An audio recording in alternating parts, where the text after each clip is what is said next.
Sobat Arsip, sebagai instansi pengelola keuangan dan aset, BPKAD tentu memiliki volume arsip yang sangat besar. Lalu, bagaimana pengelolaannya? Berikut merupakan siklus hidup arsip di BPKAD. Tahap awal dalam siklus hidup arsip dimulai dari penciptaan. Pada fase ini, setiap informasi yang terekam menjadi bukti autentik atas aktivitas organisasi. Proses ini terlihat ketika dokumen dari SKPD, seperti dokumen pelaksanaan anggaran atau DPA, diserahkan ke BPKAD sebagai arsip eksternal. Setelah diterima dan diperiksa kelengkapannya, petugas melakukan pencatatan menggunakan kartu kendali sebagai alat pengendali arsip. Arsip kemudian didisposisikan kepada unit pengolah yang berwenang sebagai bagian dari proses pendistribusian arsip sesuai fungsi dan tanggung jawabnya. Selain itu, data arsip juga diinput ke dalam sistem komputer untuk mendukung pencatatan serta memudahkan proses temu kembali arsip secara efektif dan sistematis.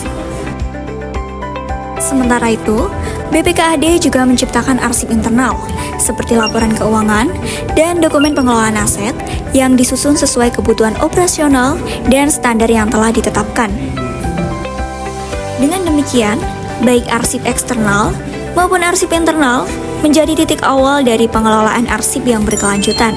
Selanjutnya, kita akan mengikuti perjalanan arsip DPA ini hingga tahap penyusutan dan layanan arsip. Arsip kemudian diserahkan sesuai disposisi yang tertera untuk diproses lebih lanjut oleh bidang terkait. Kemudian, petugas melakukan kendali pada arsip sebagai bentuk pencatatan naskah masuk. Selanjutnya, petugas melakukan tindak lanjut arsip dengan verifikasi arsip dan memberikan warna map sesuai dengan jenis DPA. Lalu, ditandatangani oleh Kepala BPKAD dan Kepala SKPD yang bersangkutan. Arsip dinamis aktif merupakan arsip yang frekuensi penggunaannya tinggi. Instansi BPKAD Kota Yogyakarta menggunakan asas desentralisasi dalam pengelolaan arsip dinamis aktif. Dalam hal ini, setiap bidang sebagai unit pengolah wajib mengelola arsip yang mereka ciptakan sampai usia aktifnya selesai. Setiap bidang memiliki 2 hingga 3 petugas arsip yang bertanggung jawab mengelola arsip pada bidang tersebut. Biasanya, setelah dokumen selesai diproses dan menjadi arsip, maka pegawai menyerahkan arsip tersebut ke petugas untuk diberkaskan dan disimpan menggunakan sarana dan prasarana yang tersedia. Proses pemberkasan arsip diawali dengan memeriksa kelengkapan. Kemudian, petugas mengidentifikasi kode klasifikasi, klasifikasi keamanan, dan jadwal retensi. Setelah itu, petugas dapat membuat daftar menggunakan Google Spreadsheet dan menomori arsip. Arsip yang telah didaftar dan diberi nomor kemudian disimpan pada filing kabinet sesuai dengan laci dan folder tempat arsip sejenisnya berada. Untuk menjaga kelembapan, maka setiap laci dapat dilengkapi dengan silika gel. Selain disimpan secara fisik, terdapat sejumlah arsip yang perlu diduplikasi dan disimpan secara elektronik. Pemeliharaan arsip semacam ini dilakukan melalui proses alih media. Biasanya, arsip yang dialih mediakan di BPKAD Kota Yogyakarta adalah arsip dengan nasib akhir permanen. Adapun arsip yang telah habis masa aktifnya atau sudah jarang digunakan lagi, maka perlu dipindahkan ke unit kearsipan dan disimpan di record center. Pada proses ini, tentu diperlukan analisis mendalam terkait kegunaan dan usia arsip, baik dengan menggunakan jadwal retensi arsip maupun dengan diskusi atau penilaian khusus dari tim penilai. Arsip tidak dapat dipindahkan begitu saja, perlu ada pertimbangan mengenai nilai guna, urgensi, dan usia arsip. Pemindahan arsip inaktif harus dilakukan sesuai dengan prosedur yang telah ditetapkan. Setelah diserahkan dari unit pengolah, petugas arsip melakukan pemeriksaan terhadap arsip yang diterima untuk memastikan kesesuaian dengan daftar arsip serta kondisi fisiknya. Dalam proses pemindahan arsip inaktif, harus dilengkapi dengan daftar arsip inaktif yang dipindahkan serta berita acara pemindahan yang telah ditandatangani oleh Kepala Unit Pengolah dan Kepala Unit Kearsipan. Arsip kemudian dilengkapi dengan label untuk memudahkan temu kembali. Kemudian, arsip ditata secara sistematis sesuai dengan sistem penyimpanan yang telah ditentukan. Pemeliharaan arsip dilakukan untuk menjaga kondisi fisik arsip, antara lain dengan penggunaan bahan pengendalian hama seperti kapur barus dan pengendalian suhu serta kelembaban ruangan. Sebagai bagian dari layanan informasi publik, arsip dinamis inaktif yang memiliki sistem klasifikasi keamanan dan akses terbuka dapat dimanfaatkan oleh masyarakat umum untuk berbagai kepentingan. Salah satunya adalah kepentingan penelitian oleh mahasiswa.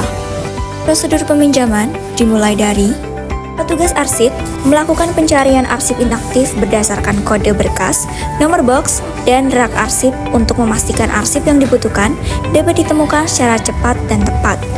Arsip inaktif yang telah ditemukan kemudian diserahkan kepada peminjam dengan tetap memperhatikan ketentuan penggunaan supaya keutuhan arsip tetap terjaga.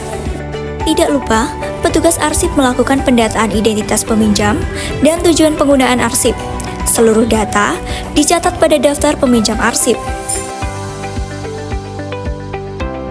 Pada pengelolaan arsip dinamis, terdapat penyusutan yang merupakan tahapan terakhir dari daur hidup arsip. Mengacu pada Undang-Undang Republik Indonesia Nomor 43 Tahun 2009 tentang kearsipan, penyusutan arsip adalah kegiatan pengurangan jumlah arsip yang mana selain pemindahan arsip inaktif dari unit pengolah ke unit kearsipan tadi, juga terdapat pemusnahan arsip yang sudah tidak memiliki nilai guna, serta penyerahan arsip statis kepada lembaga kearsipan. Di BPKAD telah melakukan pemindahan, penyerahan, dan pemusnahan. Kalau untuk pemindahan arsipnya sendiri itu sudah terlaksana di bulan Maret 2026. Pada bidang P4D itu nanti arsipnya dipindah ke depo 460-an. Terus untuk penyerahannya itu pada tahun 2022 itu adalah arsip statis yang isinya terkait COVID itu diserahkan ke DPK. Kemudian untuk yang pemusnahannya sudah terlaksana juga di bulan Oktober tahun 2025 pada bidang apupel dan perbendaharaan. Produk hukum yang dilaksanakan yang dipakai di BPKAD itu pakai Perwal nomor 88 tahun 2017 terkait penyusunan arsip. Dalam pelaksanaan penyusunan arsipnya terdapat beberapa penyesuaian. Salah satu contohnya terkait JRA yang mana dalam penyusunan JRA itu harus sesuai dengan format yang telah ditetapkan atau ditentukan oleh lembaga kearsipan daerah, yaitu DPK Kota Yogyakarta. Tantangan yang dihadapi dalam proses penyusunan itu kurangnya SDM sih dalam melakukan proses penyusunan arsipnya, soalnya sangat terbatas. Dampak nyata yang dirasakan setelah melakukan penyusunan arsip itu arsipnya jadi lebih tertata, mudah ditemukan kembali, arsipnya tidak menumpuk, terus tempatnya juga jadi lebih bersih, terorganisir gitu sih secara keseluruhannya. Harapannya terkait penyusunan arsip itu semoga BPKAD dapat meningkatkan konsistensi dan kepatuhan terhadap regulasi dalam pengelolaan arsip.